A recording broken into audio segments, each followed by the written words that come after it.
And welcome to Hitting Hustle from IRSportsDaily.com. I am your host, Greg Flamong, and with me, as always, is Jamie Ueyama, Jamie University, and we are also joined by Drew Mentock of Irish Sports Daily, and we're going to be talking about the game rewatch notes.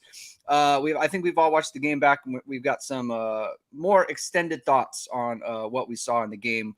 Other than the post game instant reaction where we hadn't actually looked at the film, which is first impressions. So we're going to talk about that stuff. We're going to talk about the quarterbacks. We're going to talk about offensive line. I think there's a lot more in depth that we can go on the line, and there's also roster stuff that we're going to talk about. Prince Kollie, sophomore or soon to be junior linebacker, entered the portal yesterday. So we're going to be talking about those things. Thank you, everyone, for tuning in. If this is your first time catching the show, hit the like button, hit the subscribe button, hit the notification bell. Links to our podcast are in the description below. And before we get started, I want to talk to everybody about ESQ Clothing, our sponsor. And if you're looking to upgrade your wardrobe this spring, ESQ has created the world's first bamboo dress shirt. It's crafted from high-quality bamboo fabric. It's the softest and most comfortable shirt you'll ever put on. It's not only more sustainable than cotton, it feels cooler, has stretch, odor, and wrinkle-resistant, machine washable. You've seen ESQ's one-piece collar bamboo shirt on every photo of Marcus Freeman. It's the perfect shirt for today's business meeting. Head out for a night out. So check out esqclothing.com. Upgrade your shirt game.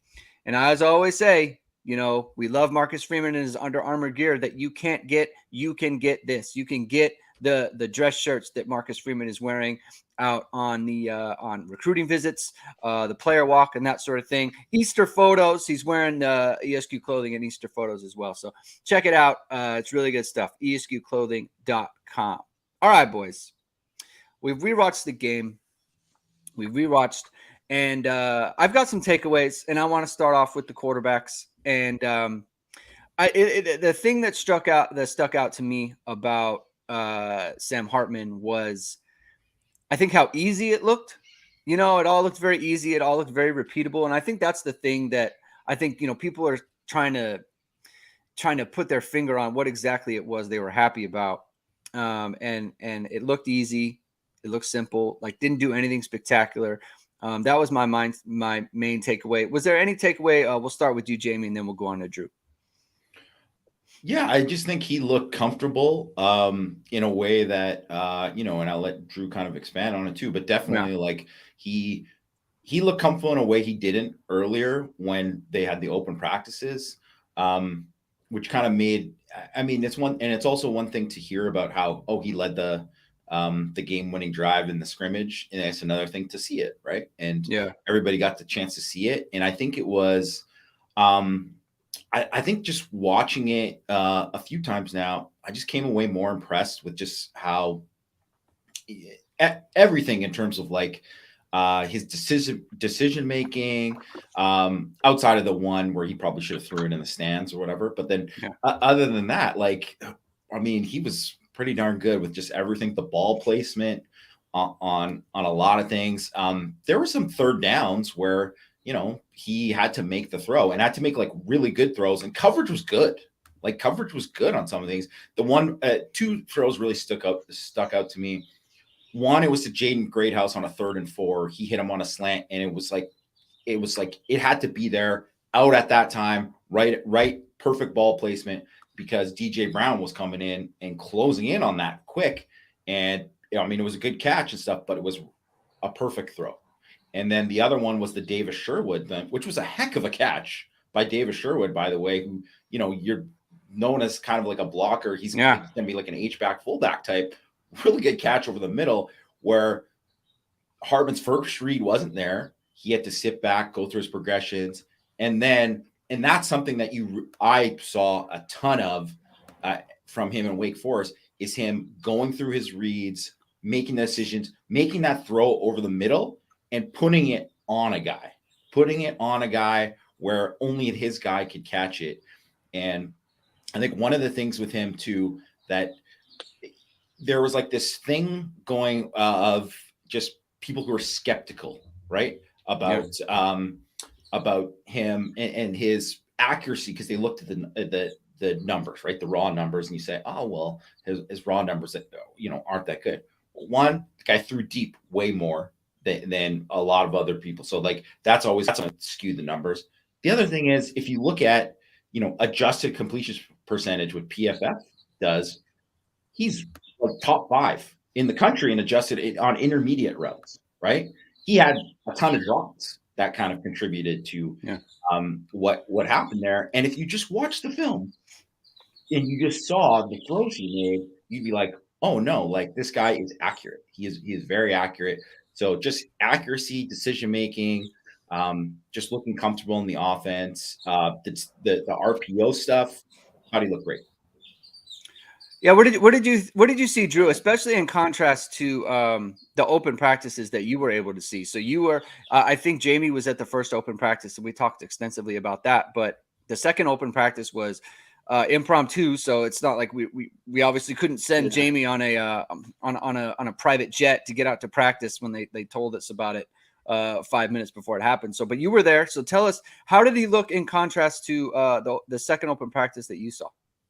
Yeah, well, just to add to that, I mean, they told us at the moment of we were supposed to leave after period 9, and they're like, you can stay. So there's no way to prepare for that. But yeah, I mean, I think we saw in that practice, like he just didn't kind of seem comfortable. He didn't, I mean, it was a blitz day. He was getting pressured quite a bit, and he was with the second team offensive line a little more, whereas this day in the blue gold game, I mean, especially if Spindler ends up getting the start, he had, 3 or 4 first team guys out there. But yeah, he definitely looked comfortable. It was, he didn't probably even have a chance to go through his reads like we got to see him do in the blue gold game, where, he kind of went through them pretty quickly, found the open man right away. So I think, like Jamie said, like we saw what he could do at Wake Forest. We just hadn't really had a chance to see that in practice, maybe given what the defense is working on that day, but also, he's still learning what it's like to huddle and go under center. And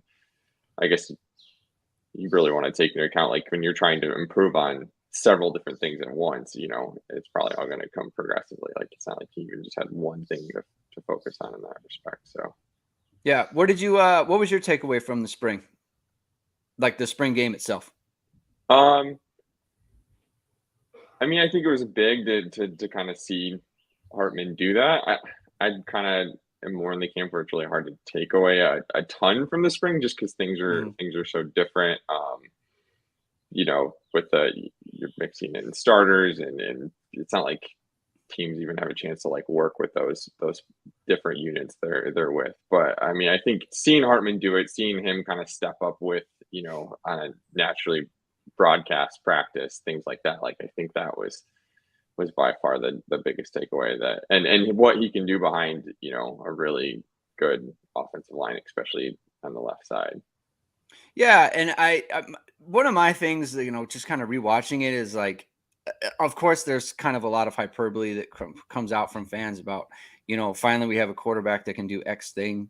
And it's like, I didn't see anything in the game that other quarterbacks haven't done or couldn't do. And I think that's kind of, I think that's kind of a good thing too, right? Like we got to keep remembering, like he's been in the offense for a couple months. He found out who his offensive coordinator was in like late February or early March. I can't remember exactly when it was, but like he seemed like he'd been in the offense for years. He just, the way he ran it, how comfortable he was, knowing where to go with the ball, knew where his outlets were going to be, right? Like he had one where he hit Jabron Payne on a little just dump off, right? Like he got some pressure in his face, shuffled left, hit Jabron Payne on a dump off.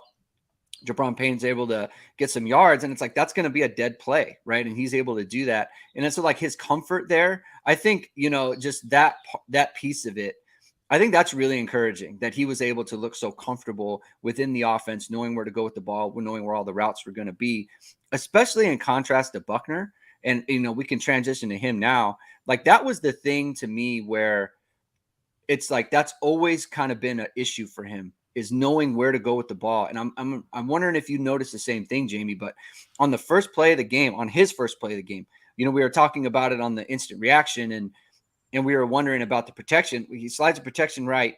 They bring blitz from the opposite side from where they're sliding from. So he knows Botelho's going to come free, right? Like, and as you mentioned on the stream, like the quarterback is responsible for that free rusher if you're going to send you're going to send the offensive line to the other side. And it would have been fine because behind him, Holden Stace just hooks up right behind. He's completely uncovered. And he's looking to the right. And if you watch the play, he's lucky. Like if Botelho doesn't miss his arm, or like doesn't hit the ball by accident, basically, wasn't trying to. If he doesn't hit the ball by accident and he throws that pass, I think he's going to Tyree and it's going to get intercepted, probably for a touchdown, which doesn't look good, right? And so that's just kind of an example where there were lots of times where it's like you're not really looking to the right side of the field, the correct side. I mean, the one pick six that he almost threw to Jaden Osbury. On the other side of the field, you got Holden Stace running the same route with no one jumping the route. And Jaden Osbury jumped it immediately, right? He had to see it. So did you notice that, Jamie? What do you make of that? Well, one, I think as I kind of rewatched it, I don't think he played as bad as I originally thought. In terms of like, I don't think he got a ton. I mean, not just from the protection or whatever, but he didn't get a ton of help. Like there was just like some plays like Audric Esteme, like, dropped a pass for him. I can't remember. Like there was Kolzie, it would have been a tough catch over the middle, but he didn't catch it. Tobias dropped one. It was a little high, but he still got to get it, right? Like there was just things like that where it was like, give this guy a little bit of help here. I think that, so when you compound that stuff with those other things that you're talking about, and then I think it looks like a really horrible day, right? But I don't think some of that stuff wasn't as bad, but I'll agree that pre-snap, I think, is the main difference between those guys right now. If you're just looking at this day, right? If you're looking at this day, you'd say Hartman, I mean, he was in control pre-snap. And that's why the ball was out so quickly. It was, it was out accurately. He was comfortable. He knew exactly like, this is where this is what the coverage is, this whatever. And that's how it should look on, especially in a spring game, right? Because they're not bringing too much. And obviously, I think if you go back to and look at it, that was just I don't know how much too, if like having Ashton Craig was the center on that one first play, right? Like, yeah. How much, if that was Correll, if there would be some kind of communication where that wouldn't have been a slide, because just seeing it after the fact, it was like, this made no sense to slide the protection that way. So I don't know what happened specifically there, but there was just, I always think with Buckner and kind of a little bit with the Gator Bowl too, he looks almost better when the play breaks down, or if it's like he does have pressure in his face and he has to like change an arm angle or whatever. You saw that kind of like just at the beginning of the second half where there was like doing some RPO stuff. He had to do like a little dump out to Holden Stays, where they went tempo on that one drive and he looked really good on that one drive, right? Like where it's like quick and he's not like overthinking it, but it's like if he has to go back and go through all his reads in the pocket and go through all his progressions and stuff, it's not there. It's not processing the same way. It definitely didn't look like that compared to Hartman in this game, right? So that I think was, the biggest difference between the two. I think James Lawrence Ency brings up a good point. Sam Hartman's 6-year quarterback going against a mostly base defense. He should look good. Yeah, for sure he should. But he did. So that's why I think people should feel good about it, because that's how you want someone to look. And if he didn't, then you'd have some questions. You're like, okay, well, I guess you're going to have to wait till summer for him to kind of get it figured out, or maybe he doesn't feel comfortable in the offense. But I think he did look comfortable in the offense.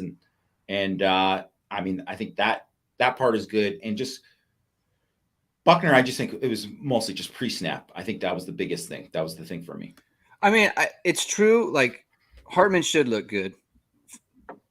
True. Right. No problem. But like Buckner should look good too. It's his third year in the offense. Like it's not like he's a true freshman now. You know what I mean? Like that's another part. Like just thinking of Buckner, like he should be knowing where to go with the ball. And you know who he reminds me of? And so like during COVID. Well, okay. But also we need to say that the difference between the teams was massive.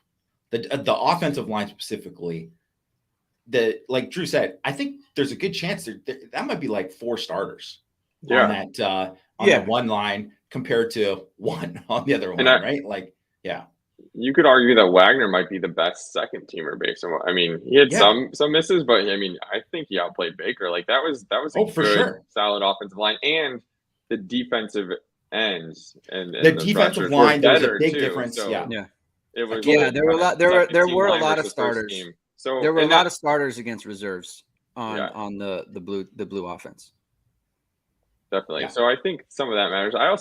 Something I really noticed in the rewatch with Buckner is just the wide receivers were, those are better blocking wide receivers too. Like you mentioned, kind of that first series in the second half, like Chris Tyree had to block Jaden Osborne on those first 2 plays. And if he does, those are probably decent gains. But I mean, Tyree's obviously, newer to that position, and that's kind of a big ask. But I think on both those, that nice kind of throw to stays, like,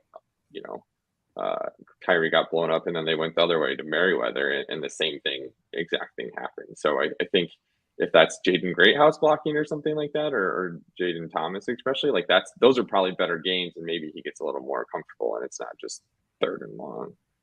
Drew, were you saw the open practices, right? Mm-hmm. How surprised were you? Like, did you expect Buckner to look better? Just caveats all thrown out, right? Like we've talked about the differences, but did you expect him to look better? Like, were you surprised? And what did you see in the open practices that like was in stark contrast to the game itself, right? Because obviously at this point, like everyone is, doesn't like, I think people think that if the media reports that someone looks good and then they don't look good, it's almost like a media agenda. Like we're trying to spin a narrative. Like it's really not it. Like you report on what you see. And so tell me what was the biggest difference for you. It's like, wow, he really didn't do this stuff in practice. And then it came out in the game. So like, what did you see in practices that you thought it was so much different? Yeah, I mean, I think he just didn't look as poised. Like, I think some of those, like he had that one throw over the middle to estimate that if he hits him in stride, like he had time on that one, he missed it. Like on the arrow route, yeah, like he just missed that. There's one where he kind of could have hit Tyree in the flat and Cross was in his face. Like I feel like that's the kind of play he would have made in practice, but instead he kind of just hurried things and kind of threw it into the ground almost. So I think he, we saw him both on blitz days, and I think he handled the pressure. He almost seemed to like rush himself when I know that's probably like a younger quarterback reaction to you see pressure and you kind of rush your mechanics or whatever, and things aren't where you want them to be. And that kind of seemed to me like what he reverted back to in the game. And I don't know if it was because he felt like he had to do more because the protection was so bad or it was being back in front of fans or what it was. But I would definitely say that was, of the 3 full practices we got to see, that was definitely the worst I saw from him this spring. Westwood Manor Films is asking how to fix the O-line issue in terms of future blue gold games, like the discrepancy and if there's going to be a draft and that sort of thing. I feel like we could come up with a way to fix it. I do think any changes to the blue gold game format at this point would be one that we don't like. In terms of like, I don't know how big a fan Marcus Freeman is of the format period. So like, I don't know that he even likes the blue gold game in terms of putting it on. But I think any coach likes the spring game. Yeah, they don't like it. So I think any change would be a negative one. I think what they could do is they could just do offense versus defense, and it's not like teams or anything like that. That's what they could do. It's one of those things. Like I think Buckner just got the real difference is that the gold team got Correll, and Correll was a big difference. That was the swing guy, and he was that wasn't even drafted. It was just pre-designed. Yes, because they both get a tackle. But just like having that extra starter at center, and there's only one starter at center, like someone was always going to get kind of screwed by that just swing right there. And that makes it tough. It just makes it really difficult. I think that's something that probably isn't talked about enough. I mentioned it just briefly on Power Hour, how like the difference between Corell, this is literally his 5th spring, and this is Ashton Craig's 1st spring. Yeah. Like that's a huge difference in the center. And that guy has so much to do with the success of the guards the success of the protection, all of that stuff, right? So I think that is a pretty big difference. And I think they want to keep it light. They want to keep it fun. That's why they do the draft and all that. And I get it. That's good. Like, I don't think that's a bad thing. That's good. Also, too, I don't think people should overreact to any of it. It's a freaking spring game. Like, no one, I as kind of Tyler Buckner, when he was being interviewed during the thing, he kind of said, like, it's a spring game. It's not the same. Like, everyone will overreact. All Notre Dame fans will overreact and be like, Hartman, QB1, book it. Like, Heisman, right? Like, that's how, like, there was a lot of that kind of stuff on message boards after. But really, like, he's not even working with the total, like, first team, going against the first team defense, like, of what they're doing. That isn't going to determine any of his success or Tyler Buckner's failure or whatever. That scrimmage matters. The one that we weren't at matters way more. And him, like, leading a drive against the first team defense to win the scrimmage at the end of the game, like, that's a big deal. That's a much bigger deal than anything he did in the spring game. But we got to talk about this stuff. We only get to see, especially if you're a fan and you're not part of the media and maybe you're reading practice reports or whatever, but some of these people don't even read the practice reports, whatever. They don't even care. This is all they watch. And that's what they base it on. And I get it. Like, it's hard to not watch it and overthink things when you do it. It's hard to not watch, like, say, Jordan Botelho in this thing and be like, man, he looks like 15 sacks, like, whatever, right? It's hard not to just overreact to it, but it's a spring game, right? You don't want to junior jabby it. Like, you don't want to just totally just get over excited about just this guy did this and this. It's the spring game. Yeah, and I do feel for fans, and just like Cape Cod is kind of making the point, like, every touch, pass, incompletion is scrutinized. So I disagree. It's only a spring game. Tons on the line. We finally saw it live. And to his point, like, it's hard for fans because. Well, for Cape Cod, I'm saying it does matter. I'm just saying for the coaching staff compared to this, it's like on the list of practices, it's the spring game is somewhere as with the non-padded practices. That's right. Where it counts. So like, so we're trying. So like James, Lawrence Zenzi, he's bringing up, like, how can we fix the spring game?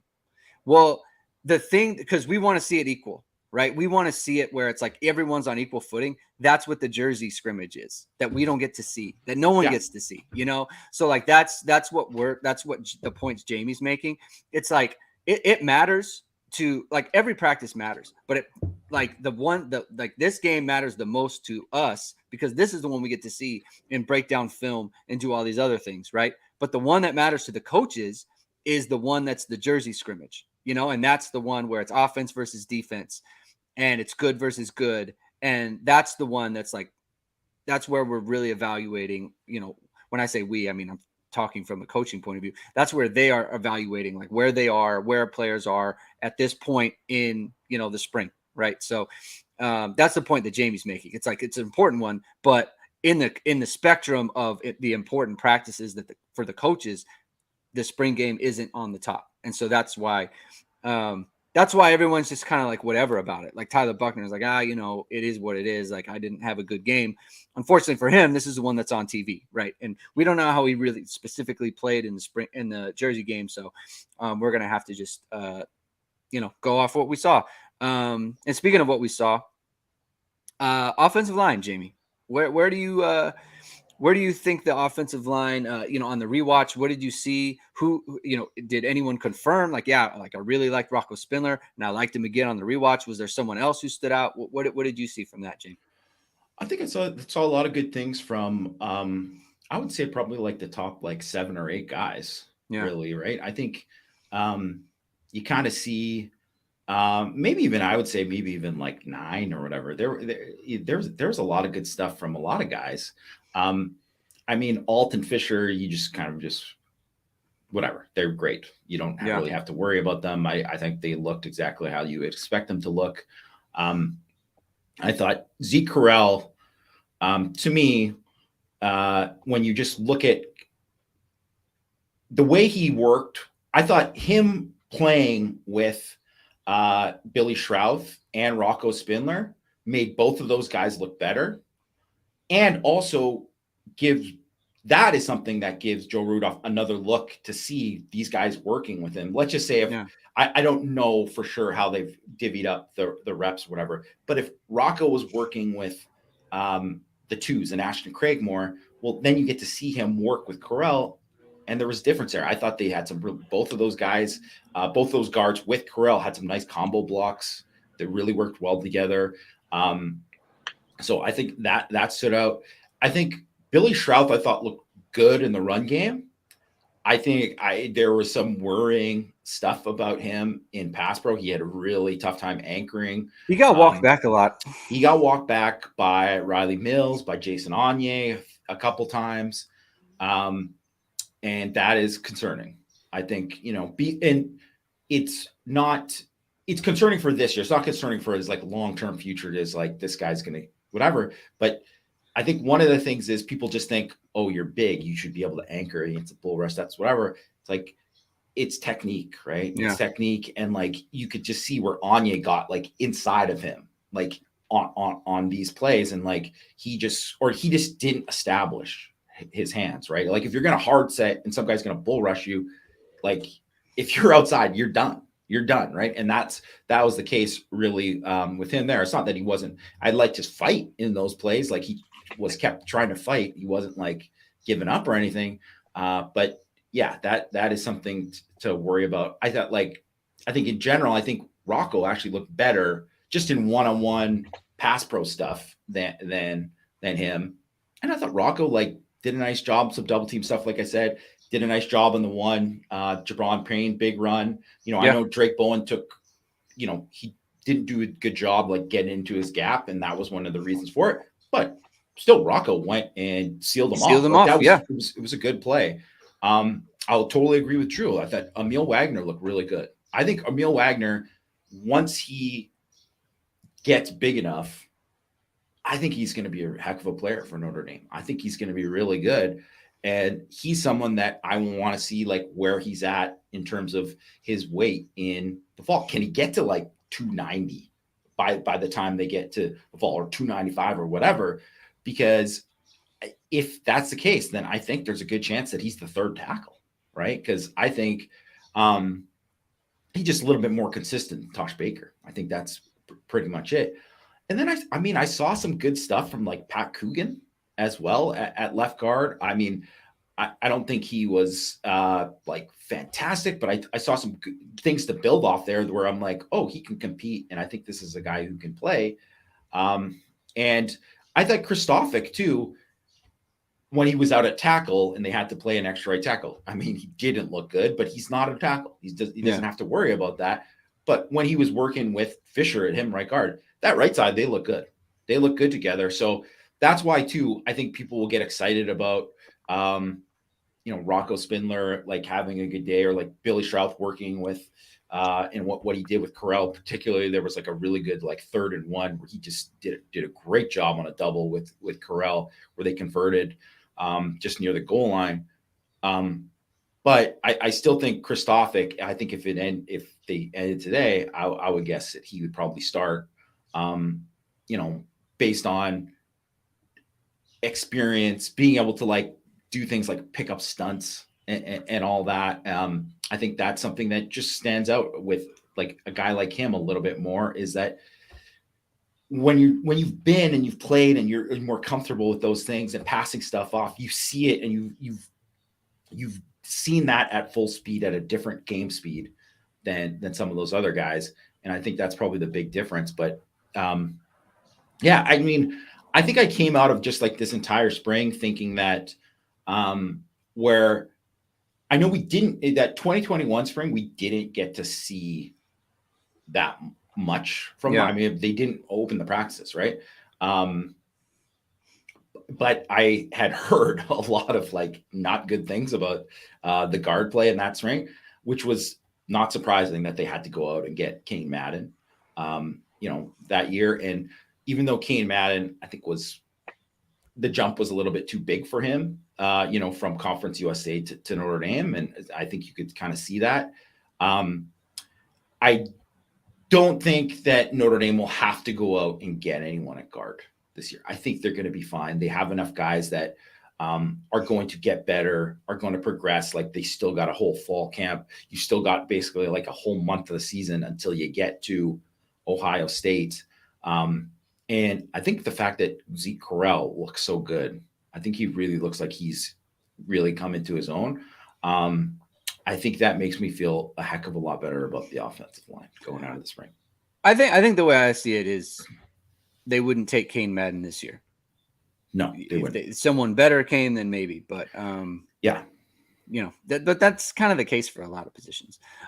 Drew, was there anyone? Let's start on the offensive line. Was there anyone in the game that surprised you? Did you see Rocco Spindler trending prior to the spring game? Was that kind of a thing that was on your radar prior to the game happening? Yeah, definitely. And he did the last open practice we got, he did look better. And I think just in general, even in the first one that Jamie was at, he moved a little better than I think kind of we had thought. So I think he had definitely been trending. I thought he looked pretty good. Wagner, already touched on, like I was pretty happy with him. I'm trying to think. I think Fisher, like he looked good. He did.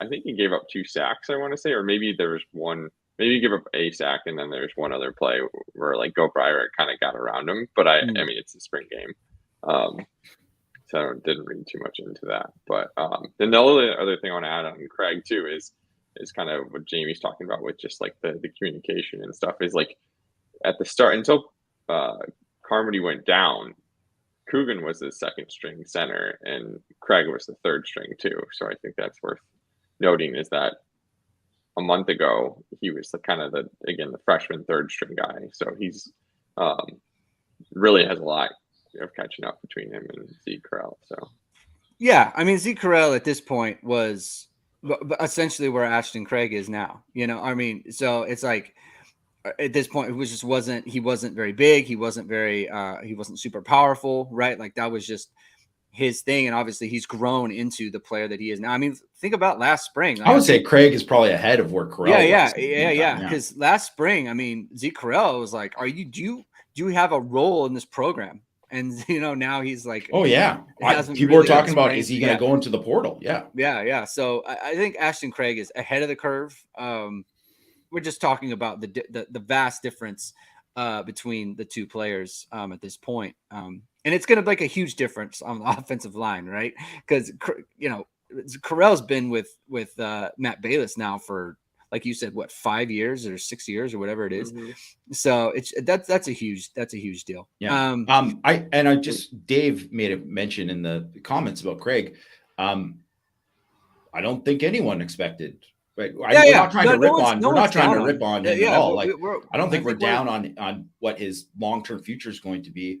I think it's just a reality of like, it was his first spring. It was his first spring. So he's and like what Drew mentioned about like how he went from third team to second team quickly, and it's just a different ball game, right? You're going against better players, right? And then all of a sudden you're in the spring game, and instead of going against some of like the, a third team guy, Aiden Kayanina, you're going against Howard Cross, right? And it's harder, right? Like you have to do, you have to be able to step up, and that's just an adjustment. And for all we know too, like Ashton Craig is the guy that all of a sudden we could be like, whoa, he took a big jump. There's so much progress these guys make, really from like month to month, really, especially when you're young on the offensive line too. So I think Ashton Craig, like everything I've heard about him too, is that I think he's a guy who's got a chance to be like a multi-year starter at some point at Notre Dame too. So I wouldn't be down on him at all. Yeah, and he carries the weight well. Like I think Corral, we had that concern. Like, can he stay at 300? Yes. Like, I mean, He's bigger than probably, Corral for sure. Whereas he's listed at 296, and he looks at like I don't think we're ever gonna have to worry about him. Like, oh, is he gonna be able to? Yeah. Be big enough. So yeah. Drew, have you heard anything on Billy Strouth? He had a minor tweak or something more serious. I know he was kind of injured in that game. Did you hear anything about that? Mm-mm. I mean, it's kind of like, I would say, like, if we haven't heard anything by now, it's fine. But that's kind of what we said about Logan Diggs too, and it turned out to be a pretty serious thing with his shoulder. So we're gonna have to find out. I mean, I'm sure the staff they're doing some recruiting stuff, but they're probably going to be I don't want to say vacation, but just not as available as they have been for the previous couple months. So we're just gonna have to see and wait for some updates on him. Drew, anyone else from the game that popped to you? You know, Jamie and I have we've talked a lot about the game itself. Was there anyone else that you wanted to talk about that popped, just like you saw in practices and then it carried over to the spring game itself? I mean, I think just the Jaden Thomas, I didn't think always looked amazing in the spring practice we saw. Obviously, different scenario, but just to see his ability to get open. I mean, he made Clarence Lewis look like a first or second year player in a lot of those, just getting open consistently. He beat Ben Morrison one of those plays. Like his ability to get open and just kind of seeing it in that setting was really impressive. And yeah, I mean, that's Clarence Lewis. Athletically, that's somebody you think he should be able to kind of stick with, and he couldn't. So really quickly on Clarence Lewis, Jamie, is this his fourth spring? Is that right? No, I think it's his third. It's his third spring. Yeah, because he wasn't an early enrollee. He was a guy who came in the summer. And I mean, to be fair too, he came in the summer when it was like COVID. So it was like got it. You're right. He was 2020. So he didn't really have which makes it even crazier that he played as a freshman and started as a freshman because they didn't really have a camp. Like they couldn't have a full camp because school was the schedule was all messed up that year. Yeah. He was kind of thrown into the fire there. He just, anytime a DB shows up, no gloves, just kind of, it's listen, you always wear gloves and now you're not wearing gloves. He's look, I don't need to be great in the spring game. I don't really care. A lot of his stuff was just 90%, not 100%. And look, you missed the tackle that cost you a touchdown against Jaden Thomas. You get beat on the post route by Jaden Thomas. There was a lot of stuff from him. It's just I'm not really into this spring game stuff. I'm trying not to get hurt. And I think there's a lot of guys like that too, veterans. And he was playing outside. He's going to be playing nickel. I think right, played no nickel in the game. Yeah. And I would say as an outside corner, he's probably going to be the fourth, maybe even fifth corner, right? So he's probably going to be more of a nickel for Notre Dame, and that's where he was working pretty much exclusively all spring. So, yeah, I mean, I don't think it's anything to get worked up about. I mean, in saying that, that has always been the thing where he got cooked by Thomas on the deep ball. That's always been his thing. It's can he stay with a guy vertically? And he's never been that guy that has he doesn't have that elite speed, right? So he's not a guy too who's going to catch a lot of guys that are faster than him, and which is why nickel is kind of a better job for him, because they're not going to ask him to do too much of running vertical with slots. I don't think that's going to happen too often. Yeah. And they did put Ryan Barnes in at safety a few times. I saw him out there. He leads the team in looking great in the uniform. Looks really good out in the uniform. Just looks like you want to look, Yeah. But someone commented to me on Twitter because I was talking about one of the touchdown play to Salerno, and someone commented Ryan Barnes, he gets caught flat-footed all the time. And boy, he really does. He really gets, he's just kind of feet in cement. That's not a good thing. So, go ahead. I just don't think he's I just don't think he's fast enough. I think that's the main thing. He's just not a guy that athletically, I think that's I don't think he's a bad.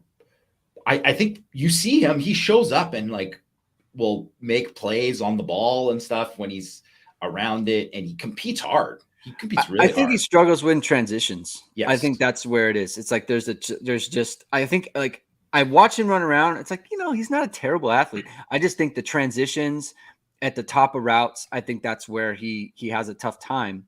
And unfortunately, that's a very important part of pretty critical to playing DB. Yeah. So that's part of the problem there. Drew, anyone else that you want to highlight? Yeah, I mean, Xavier Watts is a guy we've been seeing do well spring. Love Xavier Watts. Yeah, he had a good game. I mean, even just him in coverage. I mean, I think I'm not sure if it was an RPO, but it was one of Buckner's better throws where he kind of hit Tyree quickly. I mean, Tyree obviously made the catch and it was just a nice play, but like, if he's not in position to make that tackle quickly, that's a huge game with somebody like Tyree. But he, even just seeing little things like that, like where if he's in coverage, like he can at least do what he needs to there. So right. So it's a free run by Tyree against him, right? So no one's jamming him up top. He just gets the head up run. And I thought it was a really good play by Tyree to catch it, right? Because Watts is there right at the catch, and he's ripping at his arms and that sort of thing. So I thought it was a good play for Tyree. Watts looks good. I feel really good about him and just his progress and that sort of thing. So liked him, and as we brought it up before, and it kind of it's a good transition into like the Prince Kollie transfer too, because Notre Dame has some guys at linebacker now. I mean, this is I was watching them.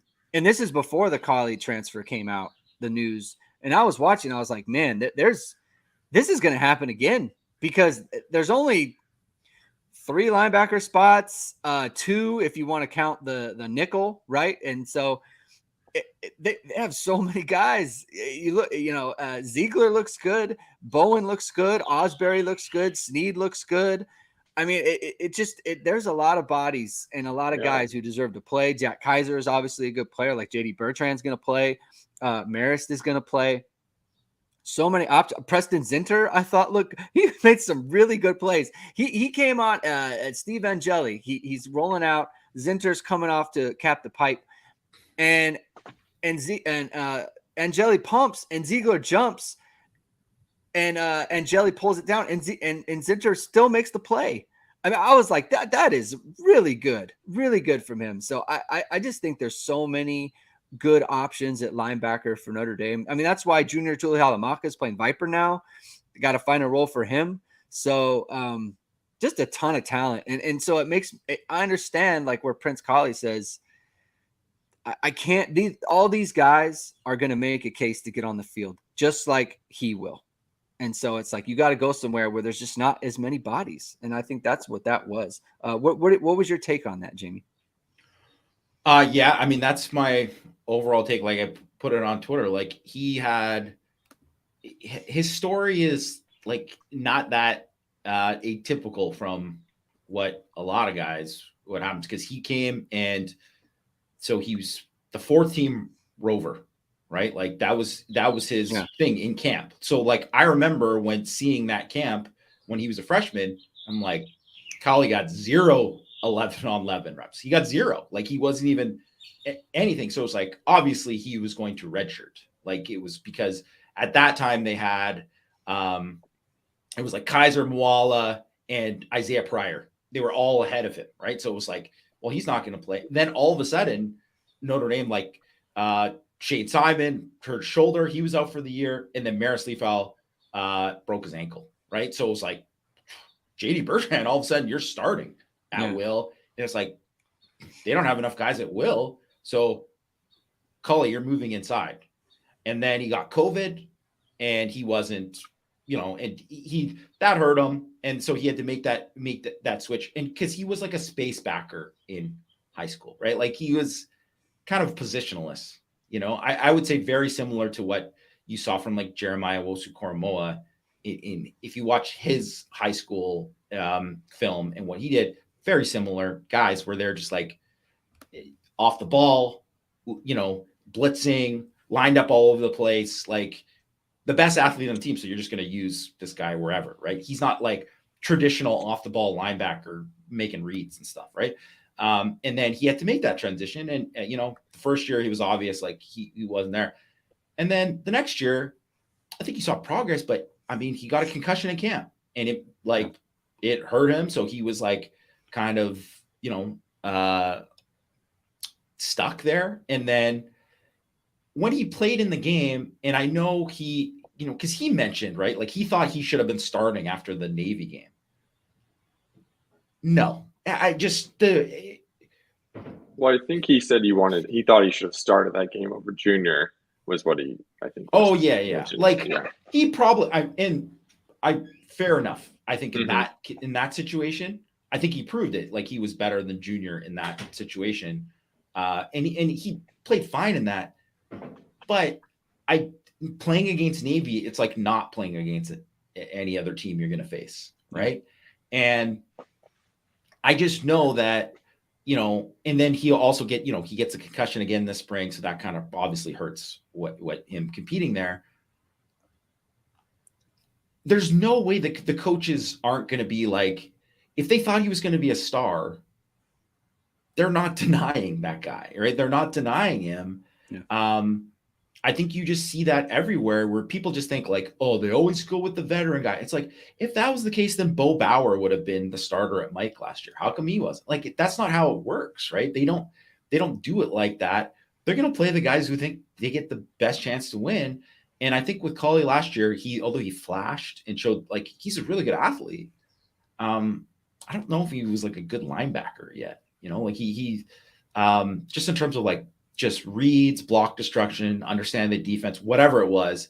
I mean, he didn't really play fast all the time, like he certainly didn't look like a guy who was like, man, this guy, I think everyone was always very critical of Maris Liefeld and somewhat fairly in terms of like his production and him being around the football more and whatever. But go back and watch Prince Kollie, and he is not around the football very much, when he played. So I think that was the kind of thing. And I'm not to say that he couldn't have made a big jump this year and been a stud or whatever, but I think getting the concussion, all that, it just wasn't going to happen for him. And like you said, there's all these young guys coming up, and I mean, he's got 2 years of eligibility left. The clock is ticking for him. I mean, you're a guy who's a 4-star recruit. You were the Butkus, high school Butkus Award winner. The guy wants to play in the NFL, right? He wants to play in the NFL. So go somewhere where you got like a clear path to play. And I mean, I hope he does well. I hope he really does well. I think everybody assumes Vandy because 1, he's from that area. 2, Clark Lee, Nick Lazinski, whatever. There's a connection there. And I mean, no shots at Vandy, but shots at Vandy, they don't got good players, right? So well, they don't have Drake Bowen. They don't might start at Vandy as a freshman. That's kind of where they're at compared to Notre Dame's linebackers, right? I think this is the quintessential healthy program transfer. It's not that different from Lorenzo Styles, to be honest. It isn't. It totally isn't. Like he can play, but he has to go somewhere where they are focused on him. And Notre Dame isn't in position to do that because they have so many good options. Yeah. You know what I mean? Like that's the heart. Like you say, he wants to play in the NFL. He does, but he also wants to play, period. Yes. It's the same thing with Lorenzo Styles. Do I want to try to get 20 snaps for Notre Dame or 70 snaps at Vandy? Yeah. It's kind of a no-brainer, like it's just, that's what he wants. Right. And if you're not going to be the guy, if you haven't established yourself like JD Bertrand, here's the other thing. People say, like you said, oh, they always want to play the veterans. How did JD Bertrand become a veteran? He went in and balled out as a backup. Like that's what happened. He passed guys. People. Shane Simon, who had played and started and whatever, he passed him on the depth chart. Right. That was, and it's like, that's who Notre Dame wants. That's their high ranked guy. Like they gave him the first chance and it didn't happen for him. You know, like that's the whole thing. It's like you become a veteran because you earned your way onto the field in the first place. That's how you become a veteran. So, yeah, I mean, everybody gets. Oh, sorry. Go ahead, Drew. Oh, I was just going to add too. I think with him, if you look at kind of when he came in, obviously if he goes to Vandy, he's going to the two guys that recruited him. But also there wasn't really in the class ahead of him. There wasn't any linebackers. I think Patella was the only technical linebacker, and we always knew he'd play on the line. And then he was really the only linebacker in his class. And even compared to the guys ahead of him, he was kind of different athletically.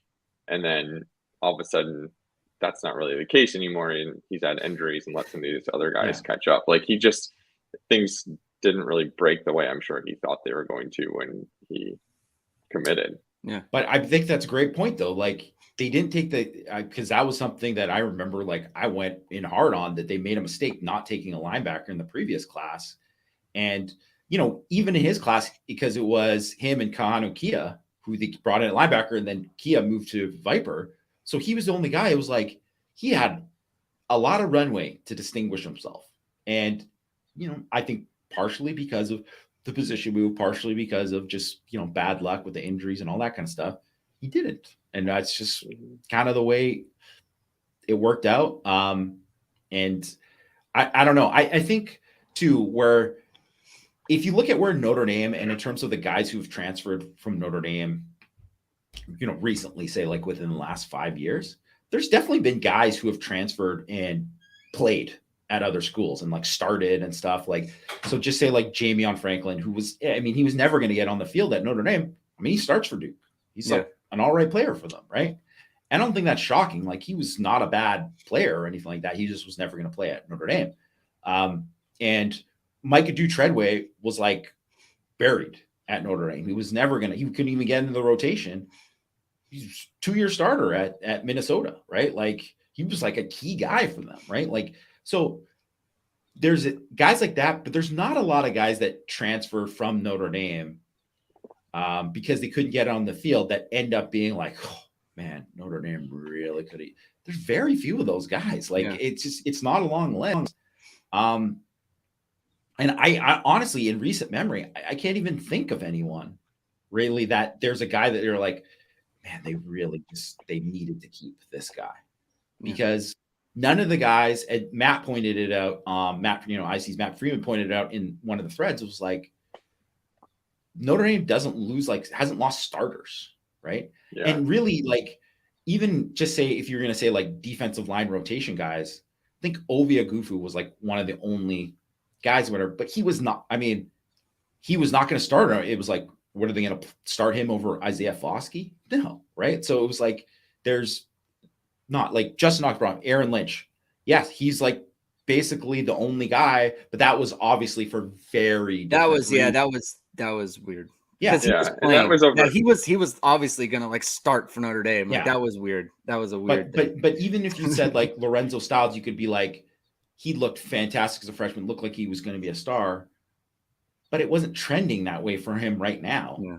It wasn't like, no one was coming out of those 2 open practices and being like, Lorenzo Styles is back. Like, zero buzz with that. And I think, that's the reason why he was like, I'm going to go to DB or whatever, right? And then in 2020, if he moved to corner, he might have started, right? But now in 2023, is he going to be the 4th corner, the 5th corner? Like, it's tough. Notre Dame, it's probably their deepest position right now.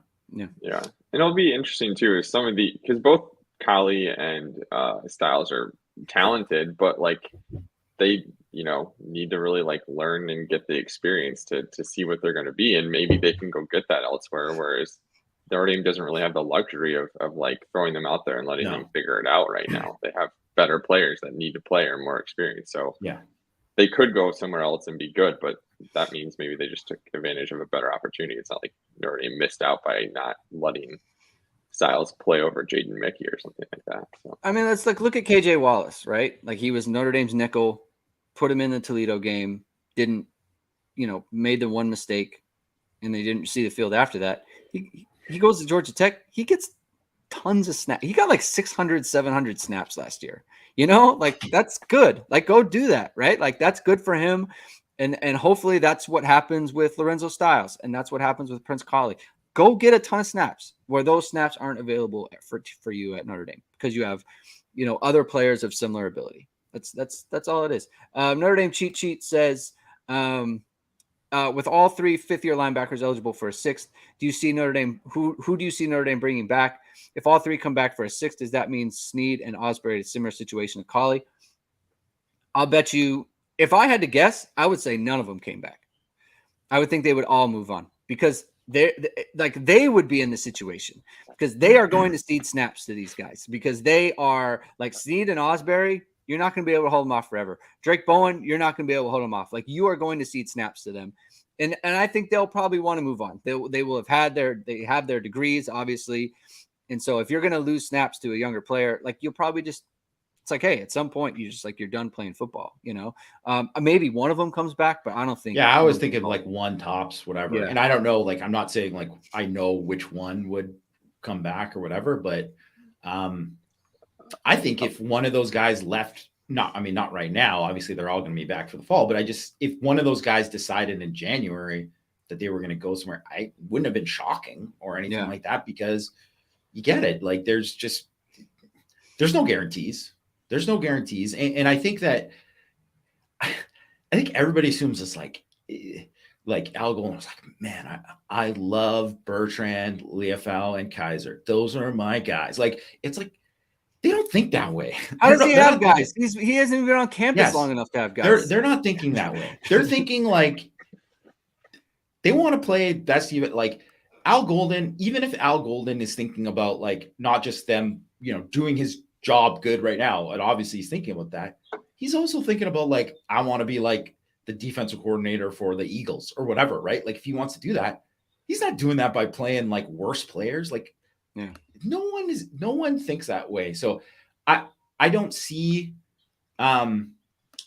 if Notre Dame is going to lose guys and they're going to transfer out, it'll probably be a situation like Kollie where it's like, maybe these guys just weren't good enough, and people overrated them or they just didn't make the progress that you needed.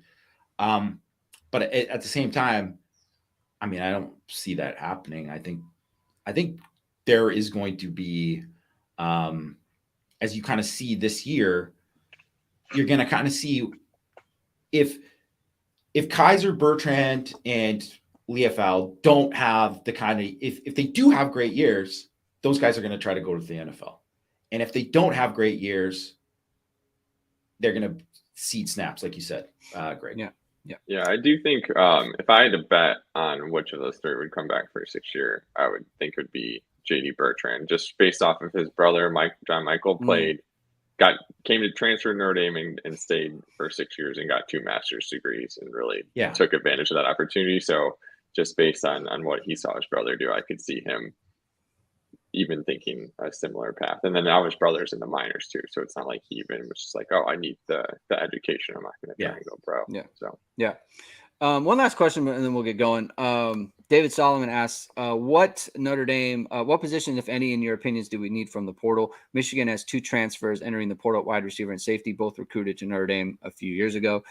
I think safety is definitely one position. I'd be shocked if they didn't bring one in at this point. What do you think of RJ Moten, Jamie? I mean, I haven't watched him a lot. I got to be honest. I don't enjoy watching Michigan play, so I'm not a fan. He lost his job. Yeah, so I know. Here's the other thing.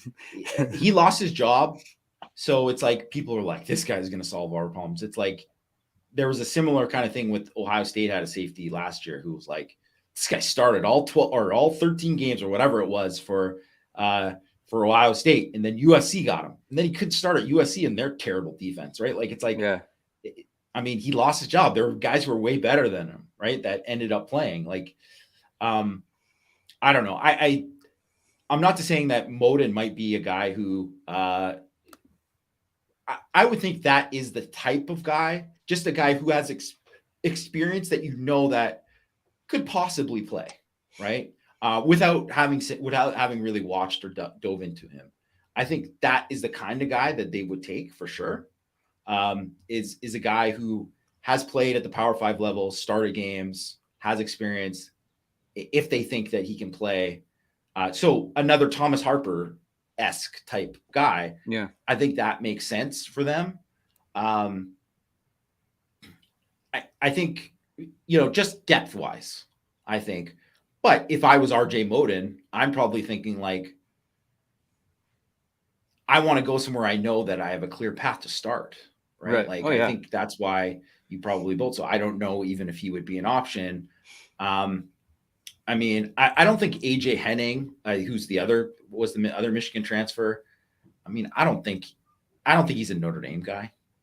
So I just don't think that would. I mean, maybe I'm totally wrong, but I don't think he's a guy who really loved Notre Dame during the process or anything like that. And also, he's a guy who was there a long time and was like a pretty good punt returner, but not really much else. More of a gadget guy. Production, really. Yeah. So sorry, Drew. Go ahead. People throw injuries with him, but he's played in all 13 games last year. He just he's been available. 111. Yeah, it wasn't. I think somebody said that, but I was like, I don't think that's the case. They just didn't use him that much. And so I doubt it with him. I would be shocked. I think that safety would probably be the number one spot where they would probably like to take someone if they could. I think depth, I think they could get by fine without it. If everybody stays kind of healthy, they should be fine.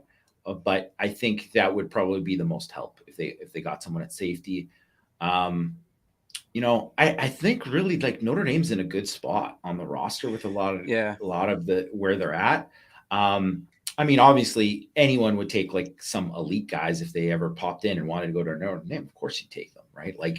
How the Jordan Addison with USC last year, of course you would take a guy like that. But I mean, a guy like that goes in the portal, he's got a plan and he's getting a fat check to go somewhere, right? So that's one thing to think about. And the other thing is that, I just think the roster, in terms of where they're at depth wise and some of these young guys, I think unless you just don't feel, maybe internally they feel a lot worse about some guys than maybe we do. But I haven't heard of that with a lot of that. I think they feel at guard. So it's if you can get a guard, you wouldn't take like we said, you wouldn't take a Kane Madden this year, a guy that you're oh, he was good at this group of 5 level. It's no, you would take a guy who, if all of a sudden, say, guy started for NC State, 2-year starter at NC State, was a pretty high level player in the ACC. He goes in the portal and whatever at guard. I think that's a guy. Okay, yeah, you would of course be interested in if that was the case. But I don't know how many of those kind of guys are going to be in the portal. So if that's the case, then no, you wouldn't take a guard. I mean, in terms of defense line, if you got a war daddy, nose tackle, if that kind of guy came along, of course, that'd be a guy you want. But even say Bear Alexander, right, who the USC picked up, Bear Alexander is not a sure thing. That is definitely not a sure thing. He has talent. He's definitely talented, but kind of like Anthony Lucas, where you're betting on the future and projection with those guys. But also I think both those guys are kind of flakes. So I'm not sure how that's going to turn out. And USC's, you want to take guys who have played and are proven, right? Because otherwise that guy's going to end up in the portal just again. And that is just a 1-year thing. So, I mean, would they take a pass rusher, another really good pass rusher if that guy came available? Would they take a nose tackle if there was a really, really good one who has played?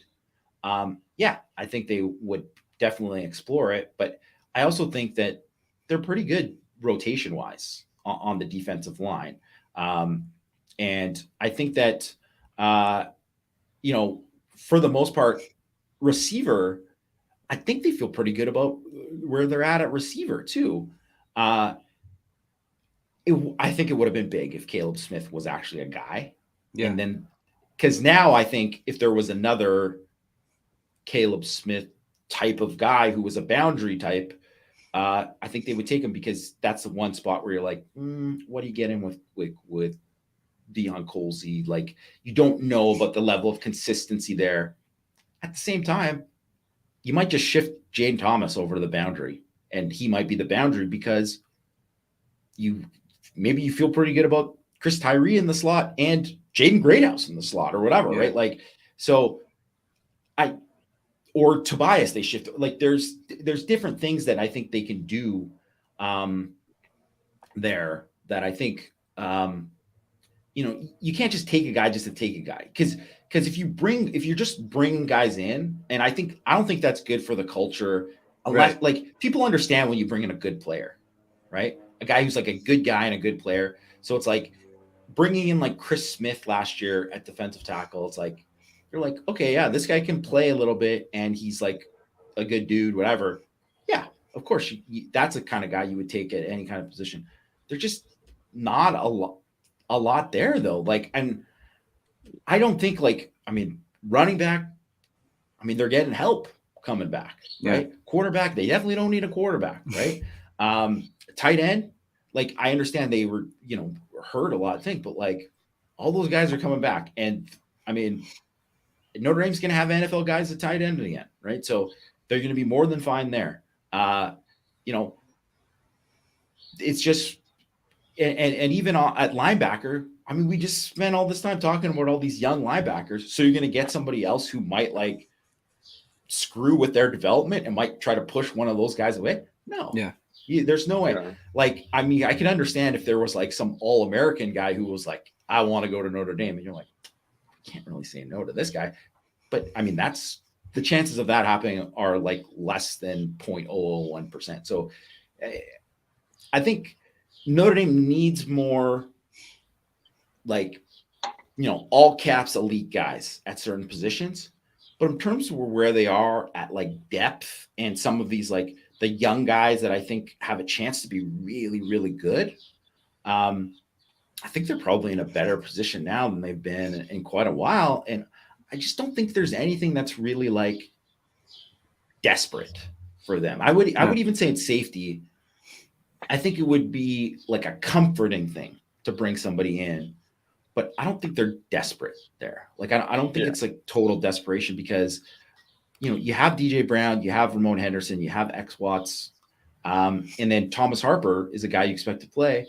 And who knows with like Minich and Schuler, it's always impossible to say with like a freshman or whatever, if those guys can help now. Would you like one more guy? Sure. But I just don't think it's like something that where they're like, say last year at receiver, I think, man, it really hurt them not getting somebody, right? But where this year, I think if they don't take anyone in this main, and I gotta be honest, I haven't really seen there hasn't been a guy that has gone in this like April time that I thought like, oh, like, some like a name comes up, it's like, oh, I wonder if Notre Dame would be interested. Like, I feel like it'll be a situation where the name comes up and you're like, oh, there it is, right there. Yeah. And then you kind of hear like Notre Dame's in, like they're gonna go after. So like guy. Brandon Joseph last year, that was like, oh, okay, they're losing whatever. Obviously it didn't turn out that great, but it was obvious. Yeah. It was evident. Like, although Notre Dame's gonna make a run here. Yeah, and I do think this transfer window isn't going to be as good, because it's a lot of guys that are like the guys leaving Notre Dame who might be talented, but they're leaving because they saw this spring they weren't playing like they thought they were going to. So I just don't think it's as good as that January, December period or whatever. And I also think I would kind of wonder even at safety if maybe there's like a freshman who is transferred for whatever reason, and a guy who could add depth, kind of further down the road might be the way to go, rather than a guy who they need to count on kind of immediately and just hope those four guys get healthy and then he adds depth and could develop too. Maybe it's a way they go, since they're kind of down, to I think 84 scholarships now with the transfers. So yeah, they have some room. Yeah. All right. I think it's a good place to leave it. Thank you everyone for tuning in. We're going to be back on Thursday. It's going to be a big recruiting show. Jamie, I'm trying to get Christian on the show. We'll see if he's if he's ready to go. He's a busy man. He's a busy man. So really busy. We're going to try either way. We're going to get his insights on that. So it's going to be a big recruiting show on Thursday. So you're going to want to check us out there. Thank you everyone for tuning in. If you like what you heard, hit the like, hit subscribe button, hit the notification bell. Links in the description below for the podcast. Thanks, Drew, for coming on, man. It's always good to have you thanks, on. Drew. We're gonna be on a lot more regularly, and it'll be a thing where we're not even thanking you because it's like you're here all the time. So one more time, thank you everyone for tuning in, and we will talk to you on Thursday.